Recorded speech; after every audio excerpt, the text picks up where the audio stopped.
Don't come to my wedding. You're no longer my family. That was the message my daughter sent. No punctuation, no hesitation, just execution. I stared at the screen for a full minute, then typed back, understood. No anger, no questions, no begging. Then I made a call, one call, to a man I hadn't spoken to in 11 years. 24 hours later, I had 83 missed calls from her fiancé, her future in-laws, her best friend, and finally from her. But by then, it was already too late. She was 25 now, a bride. But I still remembered her in pigtails, barefoot in the garden, chasing dragonflies. Back then, I was Mama the Invincible.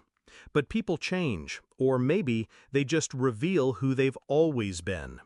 The shift started 5 years ago, after the divorce. Her father remarried quickly, a younger woman, polished, wealthy, poisonous. She smiled like she was always in on a joke you weren't invited to hear. It didn't take long before my daughter started pulling away. Little things at first, forgotten birthdays, canceled lunches, one-word replies. Then, silence. I tried, God, I tried, but every call was a one-way conversation. Every visit felt like I was trespassing in a life she didn't want me in. Until the final blow, her wedding. My invitation revoked by text. I didn't scream, I didn't sob, but something in me crystallized. Not out of pettiness, out of clarity. If I couldn't attend her wedding as a mother, I'd attend it as something else. I called Robert, not family by blood, but bonded by history, old friend, quiet billionaire, owed me a favor, a big one. He asked one question, how deep do you want this to cut? I replied, not blood, just truth. Robert bought out the wedding venue by morning, the entire estate, security, catering, staff, all now operated under his team. The original contract was voided due to property restructuring, but that wasn't the masterstroke. That came next. You see, her fiancé, Ethan, wasn't who he claimed to be. Not entirely. His company's foundation was built on a network of silent partners. One of them, Robert, which made me, temporarily, one of the primary stakeholders. I didn't need to ruin the wedding, I just needed to pull one thread. At the rehearsal dinner, a man stood up and cleared his throat. He introduced himself as a representative of the board. He congratulated the couple, then handed Ethan an envelope. Inside, a detailed report, fraudulent expense accounts, misused investor funds, confidential emails with another woman, screenshots, voice recordings. I didn't fabricate anything. I just unlocked the doors he'd tried to keep shut. Ethan turned pale. Her face? Blank at first, then disbelief, then horror.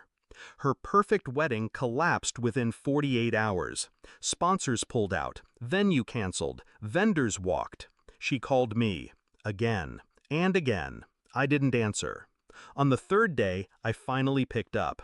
Why? She asked.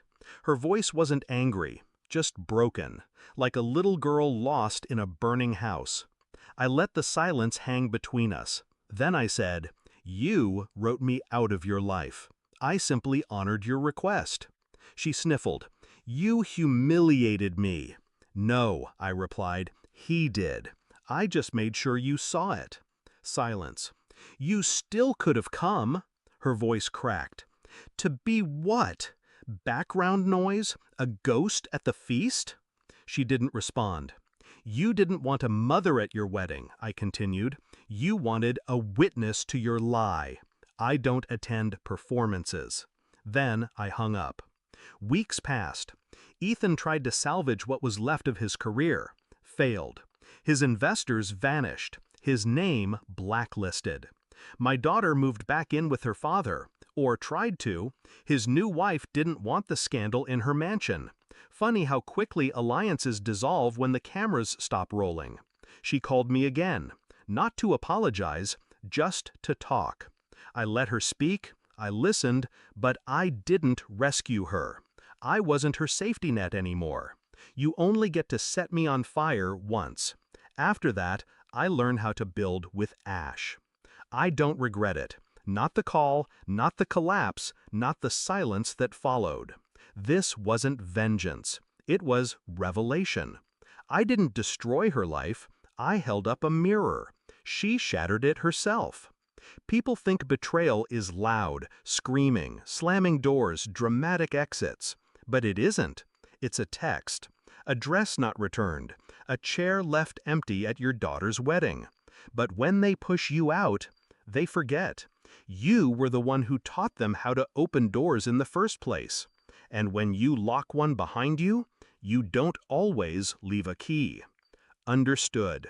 It was never just a reply. It was a warning, wrapped in restraint. And by the time they understand what you meant, it's already too late.